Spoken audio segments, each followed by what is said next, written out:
We were both way off because the cook served us breakfast when we finally sat down to eat. At least eggs were still eggs, whether we were in the other world or not. Man, Virginia would love it here, I say as the cooks bring delicacy after delicacy to our table.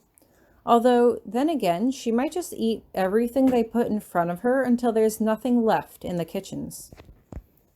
Do you miss your friends? Hieronymous asks gently. Part of me wants to lie to him, but instead, I just nod my head. I do, I admit. I miss Virginia. I miss Ellen. The worst part is, I know I'll never be able to see Ellen again. Bedge's parents made him send me a letter apologizing, and I asked him if he knew anything about what happened to her, but I never heard back. That's not a thing you should ask, Tori, Hieronymous says, his voice firm, but not reprimanding. Once someone is gone, they are gone. We don't need to dwell on it further. I just want to make sure she's happy, I explain. Like, I will never contact her. I know how against the rules that is. But if someone told me that she's training to be a doctor or something in some university, that would make me feel a lot better, as opposed to thinking that she's just homeless on the street somewhere. I'm sure she's happy wherever they decided to place her, Hieronymous says, but it just feels like a meaningless platitude. He doesn't know anything more than I do, and I decide to change the topic. I know you want me to talk about what happened with your father, but we don't have a lot of time, I remind him. Your father told me that you have to be the one to explain why I'm at Miss Minchin's. He told me everything else, so I don't know why he wouldn't tell me this. Shame, I would imagine, Hieronymous says dryly. I do want to know what my father told you first, Tori. But the past is the past, I insist. Still, Hieronymus's face is set, and I know I'm not going to get any answers at this rate. Fine. He told me all about his wife, your mom, how she died. He glossed over the child experiments with Potsdam's husband. He explained everything about Violet and the ransom, and how he asked Potsdam to take you in and set you up with a wife. Then he told me he really just wanted you to take up his seat because he wanted a family and to protect you from the memory experiments you've been doing on me. Hieronymus looks up sharply. He told you about that? Yeah, I say softly. Yeah, he did. We sit in silence for a few moments, but Hieronymus seems honestly at a loss for what to say. I'm sorry, he offers at last. It was a gross invasion of your privacy, and I'm sorry. I got so fixated on how empty life would be if I lost you, and I didn't know. His voice trails off as he runs a hand through his hair, and he looks legitimately distressed. I'm not mad, I venture softly, and Hieronymus stops as he looks up at me. I don't know anything about the experiments that he's talking about, but he made it seem like you were storing my memories so you could put them back in my head if I was ever expelled. Hieronymus nods, although the color has since drained from his face. In extremely simplistic terms, yes. Please don't tell anyone else about this, Tori. Memory magic is extremely forbidden magic, and I don't think you understand what could happen if anyone finds out about what I've been doing. I understand, I said gently, and I won't tell anyone, but I do have to ask, why would you risk it? If my memories are taken, my magic will be too. You don't even know if it would work. But I'd have to try, Hieronymus insists. Remember, because of the solemn bond, you need access to magic, Tori. You might die without it. Especially after what happened last spring, I can't run the risk that you'll be expelled and His voice trails off. We should talk about Miss Minchin. Is she treating you well there? First, I just want to say that I don't know what you're doing, but I won't tell anyone, and I do trust you. I say softly, but nothing is going to happen to me. I straighten up in my seat. But, since you're asking, Miss Minchin is a brute. Oh, Hieronymus tries to force a smile, but his eyes still look wary. She's mean to a lot of the students, but she's especially nice to me, I explain. Every time I answer a question correctly, it's, "Oh, very good job, Tori. See, everyone, you should study as hard as Tori does. She's so smart." I can't tell if she's trying to flatter me or put a target on my back. A bit of both, I would imagine, Hieronymus offers. In either case, she wants to expand the school, and my father is investing a considerable sum into that project. I would imagine she would be trying to flatter you so that you'll speak highly of her, but I can't imagine that she doesn't realize the effect it's having on her other students. That's what's bothering me, I say as I kick out restlessly beneath the table. Apparently, Aloysius is giving her all this money, but the servants walk around in rags and they're dirt poor. It doesn't seem like she pays them anything, and sometimes she doesn't even allow them to eat if they don't perform their duties to her liking. Hieronymus looks troubled, but ultimately says nothing. Is that common? I ask. Because if so, and I hate to be honest with you right now, but I was considering running away. Hieronymus's eyebrows shoot up in surprise. Where were you going to go? Back home, I reply with a shrug. I don't know. I figured I would just get a job supporting myself and then try to put myself through school on my own. We have to go to church every Sunday, and we pass a lot of homeless people in London. It feels disgusting that I get so much and they don't get anything. Like, it's just luck and coincidence that I'm here and they're there. I just feel like I don't deserve it. None of us deserve it, Hieronymus says softly. So why did you decide to stay? I made a friend, I explain. Her name is Becky. She's a maid there, but they treat her like a slave. Like, if she makes a mistake, Miss Minchin will make her go without eating for days. I've been slipping her food here and there when I can, and I've been asking Mariette to buy meat pies for her when she's in town because otherwise she won't get any food. So I realized that, even though I'm not happy with all of it, I can use it to help her, and if I can help her, maybe I can help other people too. Hieronymus seems pensive and, if I'm not mistaken, almost fragile. This wasn't the sure, confident Hieronymus that I had come to know or fallen in love with. Perhaps it was just the lack of sleep, but I quickly tried to reassure him. And I think it goes without saying that I still want to be with you. Even if I ran away from the school, I couldn't run away from you. I love you too much for that. And Ravine Cottage provides quick, secure access to the other world whenever I need it. I guess part of me just feels like I should be doing more to help other people. Because you couldn't help Miss Middleton? Hieronymus asks quietly, and I pause for a moment as I consider this. You left your home for London almost as soon as you were expelled. Have you had any time to process what happened? I frown as I shake my head from side to side. Not really, no. Hieronymus holds out his hand for me, and I quickly scamper out of my seat as I climb into his lap, wrapping my arms around his neck like a little kid. I wish we could have just taken a year off after I graduated and just traveled the world together, I say quietly. I know we're both going to change while we're apart, but I don't want us to change so much that we'll be incompatible. It's not going to happen, Hieronymus says as he kisses my temple. He takes a deep breath before he begins to speak, as if he's trying to get the words out in a rush. Do you remember what I told you about Potsdam and her husband? About how he betrayed their marriage vows when he encountered a succubus and he was expelled from the magical community? I do, I say softly. I can't imagine how horrible it must have been for her. I mean, I don't like her much after everything she's done to me, but if that happened to me, I don't know how I'd be able to move past it. I would never violate your trust in me, Hieronymus says as he kisses my temple. The story does get a bit worse, Tori. They had a child together, a daughter. I frown. A child? Were they used in one of Aloysius's raising children in the other world experiments? Yes, Hieronymus replies. The project was spearheaded by Potsdam's husband. My father just carried it through to fruition. The problem is, after he broke his vows, he took their daughter and bribed someone to hide her away somewhere.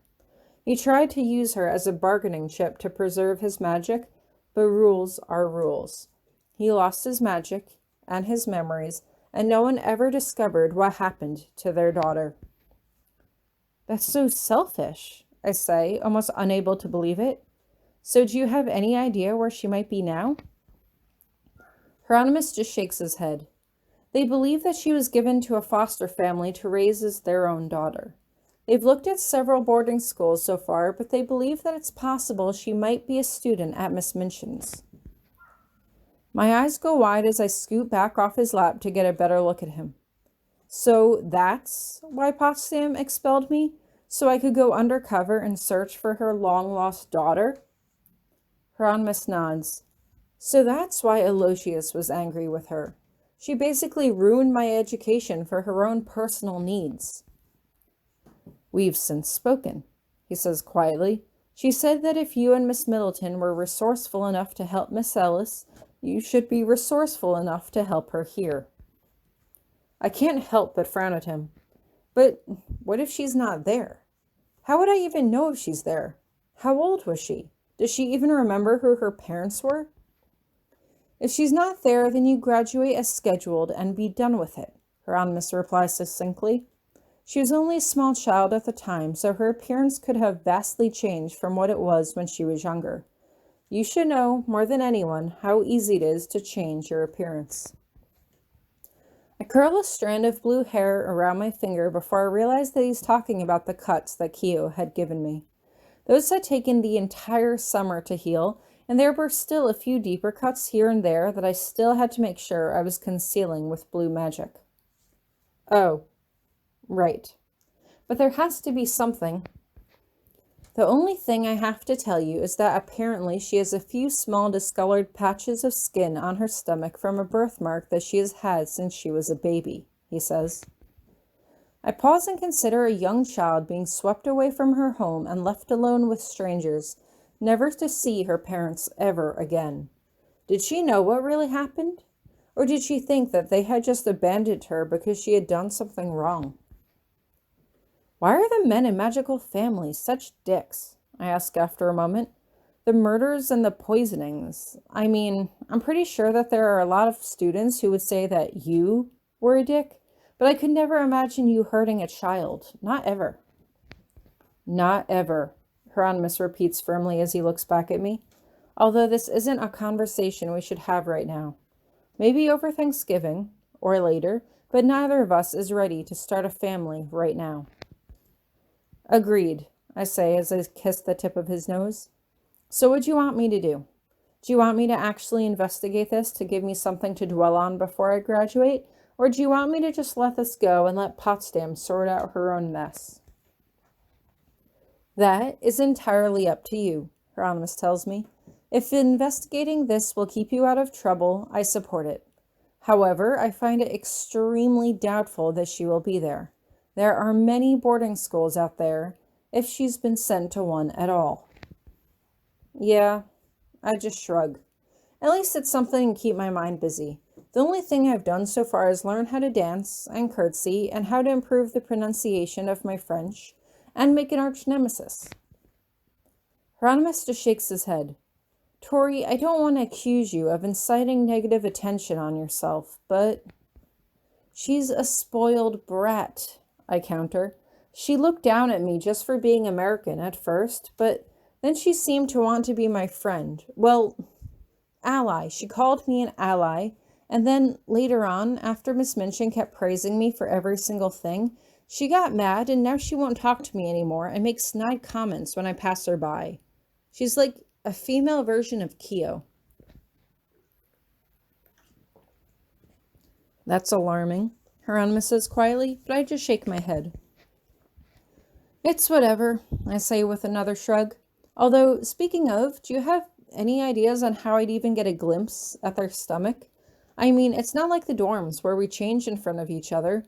We all have our own rooms there, and considering how proper they are, I don't think there's any chance I can just ask them to show me their stomach, and I would feel super creepy spying on them while they're changing. On second thought, forget I told you anything, Hieronymous says quickly. The absolute last thing I need right now is for you to be expelled from Miss Minchin's because you were spying on girls taking a shower.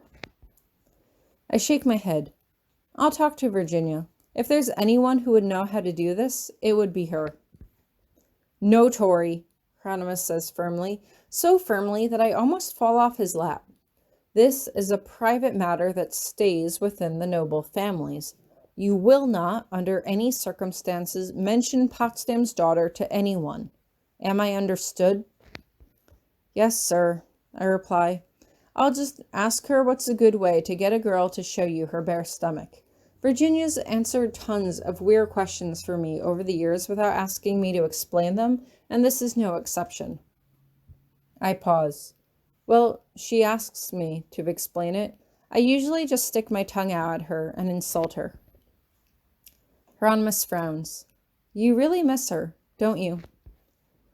All of this is my fault, I lament suddenly, feeling a bubble of emotion rising in my chest.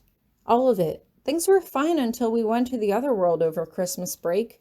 Then I just started feeling really lonely and isolated from everyone, and sure, we didn't know why then, but then all the drama with Musette started.